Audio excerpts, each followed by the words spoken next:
Here we go. Giddy up.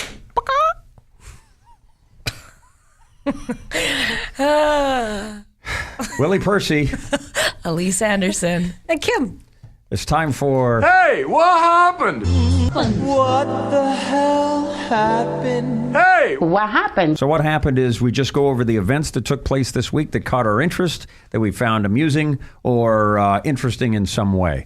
I think we start with the football games that took place over the weekend. Kim, how much money did you lose? It was an owie one. Kim bets with her heart. $100 American. $100 American. Yeah. Who were you betting on? I was betting on Kansas. Kansas City Chiefs against Tom Brady. And it was such a crazy game. I mean, that first half, it was 14-0 for the Patriots. And I just thought it's over. And they came back in that second half, and it was like, oh, there's hope, man. And then Tom Brady got a hold of you again and gave it to you. Kim, come on, I need that $100. Yeah, I need another ring. I need some more jewelry. The story of the referee standing just behind him off the field. I hadn't heard this until today. And saying, I got your back, Tom. And then the next play is the interference call roughing the passer, which was like malarkey. Steams my clams, move man. over, Deflategate. And your clams have been steamed a few times. Yes. They're getting wrinkly, those clams. So anyway, you can't argue how great Tom Brady is. He's a great player. It's a great team. Yeah. But I'm just sick and tired of watching the Patriots at the Super Bowl. And now we'll go to, you're going to watch them again for number 53. And then we go to the Saints and the Rams. And I was rooting for the Rams. So I didn't mind the call/non-call, which was an interference call near the end of the game. All the Saints fans are pissed off about it. Mm-hmm. And there is now a guy who is making a class action lawsuit against the NFL and Goodell. For $100 million. Yeah, he says, you either the Saints go play in the Super Bowl or you owe us $100 million. Who's us? Like that's going to The general public? Yeah, anybody that's a Saints fan. New Orleans in general. I feel the same for Kansas with the coin toss. It's just ridiculous. You wonder why they're losing so much people, the audience that they have as far as NFL. People aren't watching anymore. They're just sick of this bullshit. Well, football is the one kind of sport where when they go to a sudden death playoff, it's pretty much the flip of the coin. You get the ball first. And you're first done. Touchdown, yeah. As soon as it's Tom Brady, you just go, well, that's the game. Yeah, first down, touchdown. Get your bag and leave. So we all agree there should be some other course of action taking place. Well, like in the NHL, for example, they don't follow the same rules as regular league play when they get to the playoffs. So, we know overtime is 3-on-3, 5-minute period, but it doesn't go that way, right? You make it a little more fair, so it's not decided that way. Yeah. Like that's how it should be. When it's so huge, when what's on the line is so huge, you should actually just play maybe another quarter. I think the same thing when they settle international hockey. Yeah. And they go to the shootout, I think it's unfair because that's an individual effort. Absolutely. It's a team sport. And it's a team sport. Mm-hmm. So we're all sort of in agreement with that. Exactly. And I lost money. All right. This was the week of the Super Wolf Blood Moon. Please believe me. Believe what? That tomorrow night, beneath the full moon, I'll sprout hair and fangs and eat people? You'd be surprised what horrors a man is capable of. Don't look at me. Be surprised at what horrors a woman is capable of. Did you see the Super Blood Full Moon? I won't tell you how old I am, but it's probably the best one I've ever seen. It was a cold, crisp night, not a cloud in the sky. It was just beautiful. It was breathtaking. And for a woman in her mid-30s. Thank you. It was I'll give you $100 now. She's out $200. We do a thing called the mashup. Now, Billy Idol is rolling around, and who's he playing with? His guitarist that he's always played with, Steve Stevens. And they're playing smaller shows, not big, huge stadiums, smaller shows. Cool place to see them. They're having fun. Yeah. And speaking of having fun, we do a thing called the mashup. Speaking of the mashup, we do the morning show at Rock 101 in Vancouver.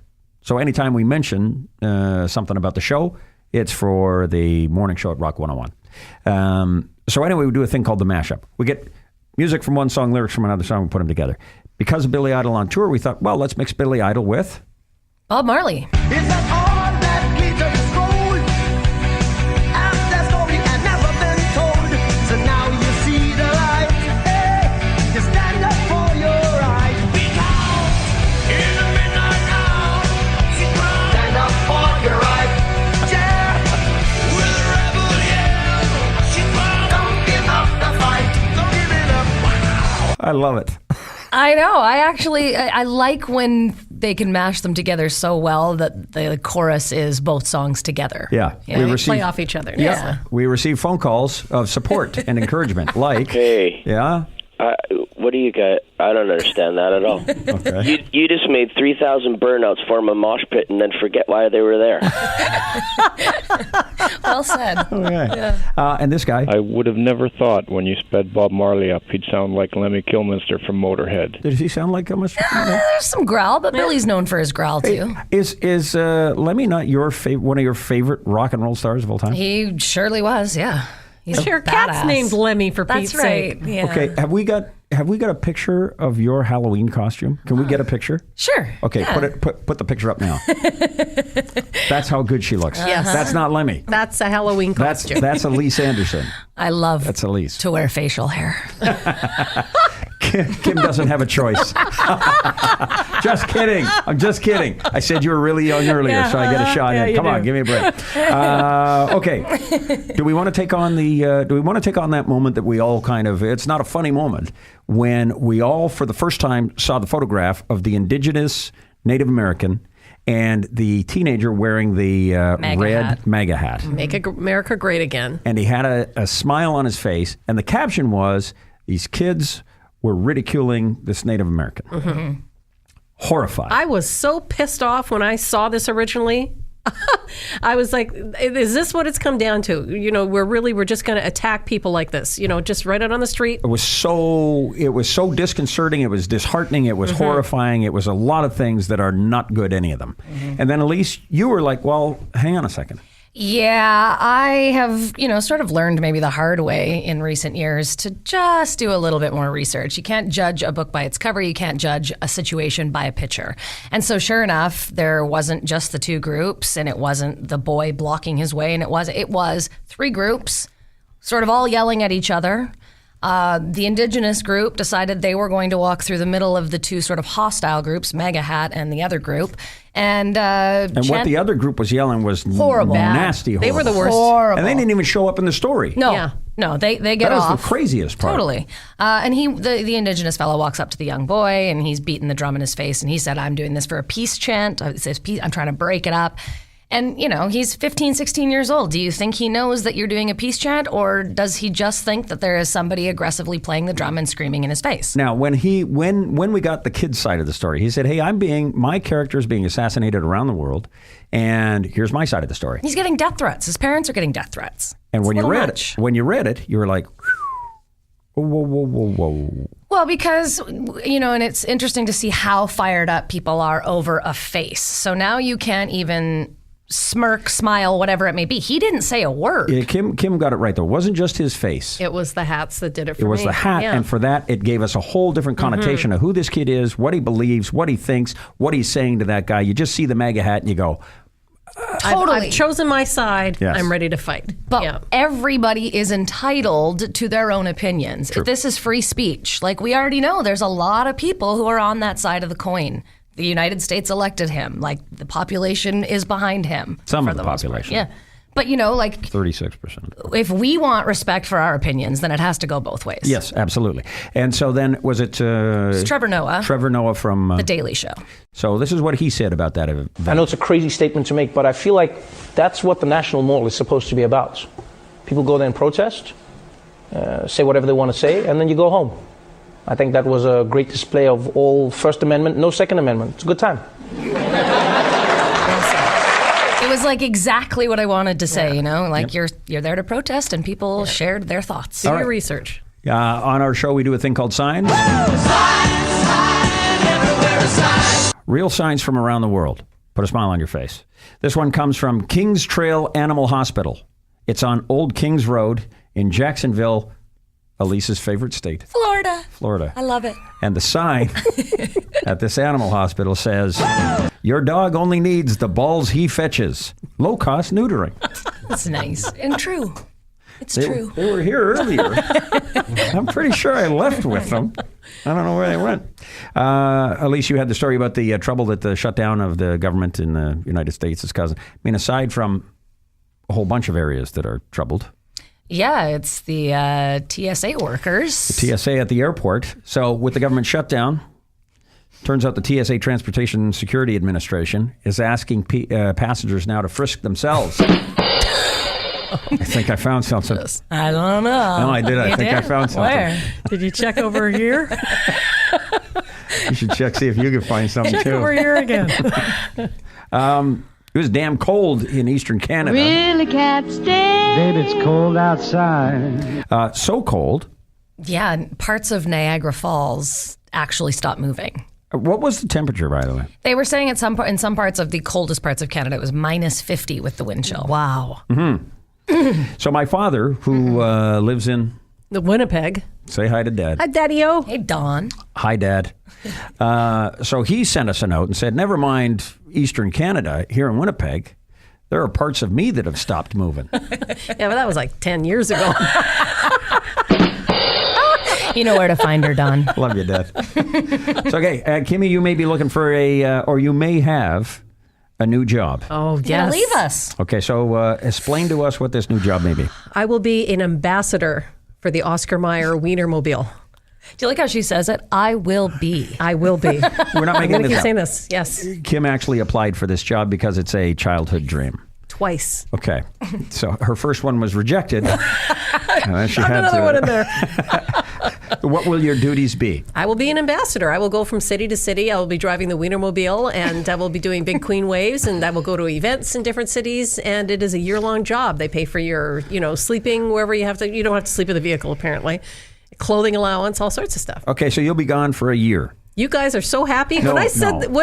when that was said I'd be gone for a year, you guys looked like you were dancing like pixies in the forest. Listen, you applied twice, and Elise and I sent in reports of encouragement and support. Lots of them. Please. So many. Hey, sing a little bit of that Oscar Mayer song.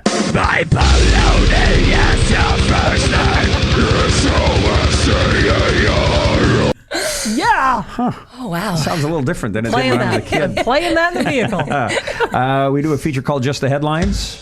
Give me the news, read it in the Sunday papers.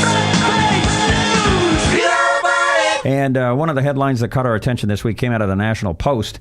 And the headline was, Cow that escaped Alaska rodeo and vanished into Anchorage Park, still on the run 6 months later. Power to the cow.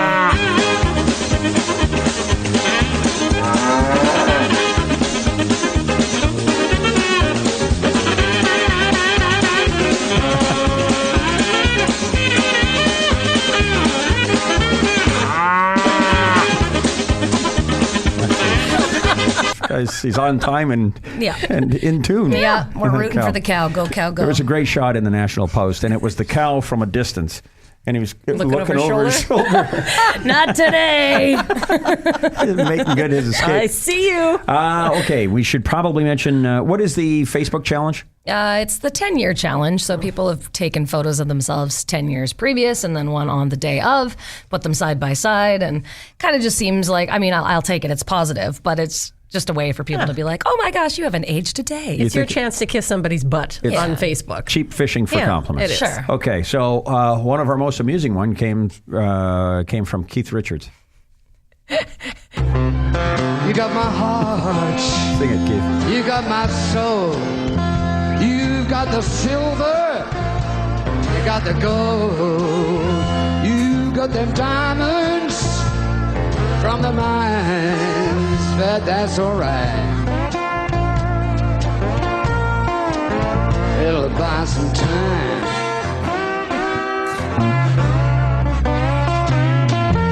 Is that live? Yeah, live. Yeah. Wow. That's, I saw him do that live. It didn't sound like that. They probably got the best one they could find. Yeah, there was a break in time when Keith played some songs and you were like, Keith, okay. Yeah, it's actually Ronnie playing slide guitar there. Nice. And Keith singing with no guitar. He's just standing there singing. Maybe that was it. He can concentrate. Yes. on getting it right. Okay. He put up the picture. Yeah. So it was it a 10-year before and after? Or?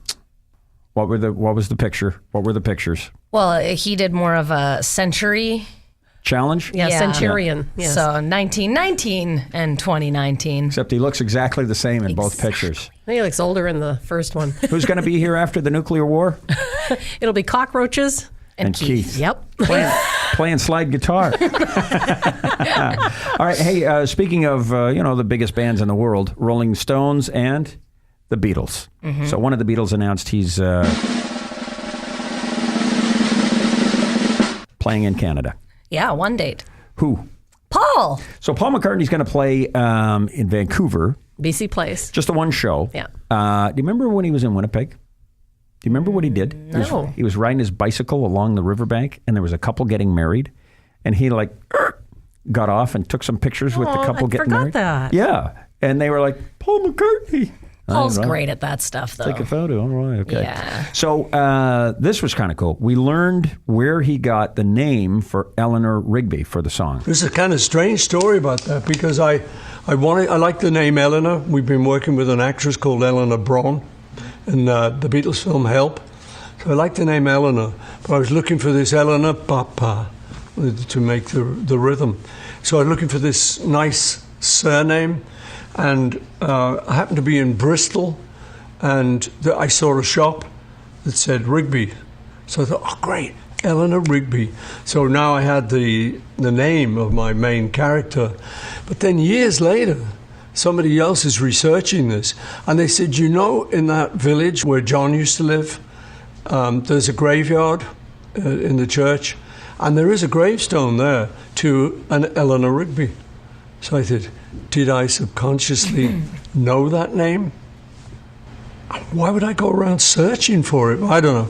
I think it's maybe a coincidence, but there is a gravestone in Liverpool, in a place called Woolton, where me and John met, that does say Eleanor Rigby. It's a good story. It's pretty random. That would be freaky. Do you want to do the phone book one? Sure. Okay. Just proving once again how easy it is for Paul to not a problem. Write up a song. In the same song, he sings about Father Mackenzie. Father Mackenzie, in the song, I originally had Father McCartney, but when I came to finish it up with John, I brought it to John, and we were playing it around, and I said, I don't want to call this Father McCartney because it's like my dad. It just is a bit confusing. And he said, no, it's fine. So I said, no, I don't like it. So I said, okay, let's change it. So we got the phone book, and we just went right down to sort of McCartney. And the next one was like Mackenzie. I said, that's better. Oh, there it is. Yeah. Tough work. Phew. Got another one done.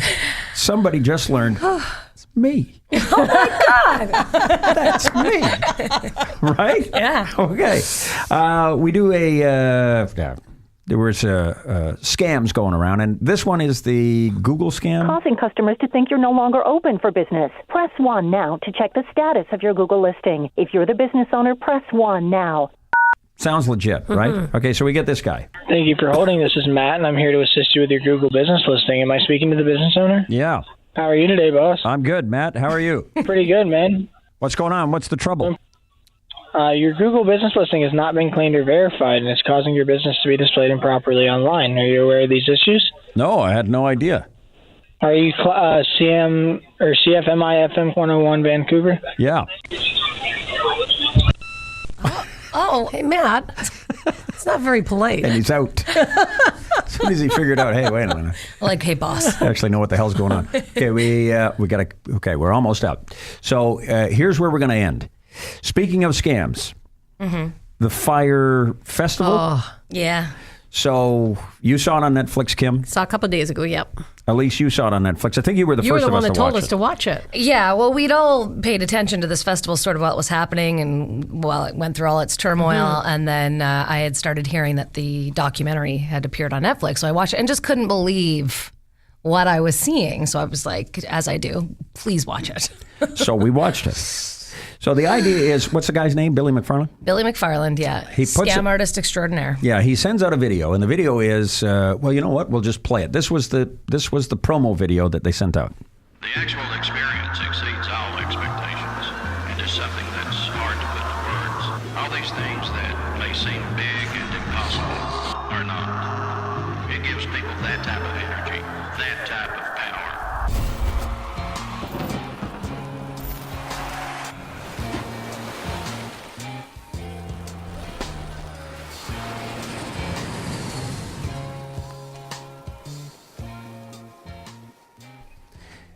Now, from that, people bought tickets to go down there. And I thought, wow, that's going to be a hell of a... It's supposed to be something different, luxury, your own private island. They made it seem all sorts of interesting. And the really interesting part was that first-time festivals don't tend to sell out, and this one did. In 2 days. Yeah. Like done. that. Like quick. People were blown away that it sold out. All right, so it turns out that the luxury hotels and all the bands and all the food and the private jets and the private yachts...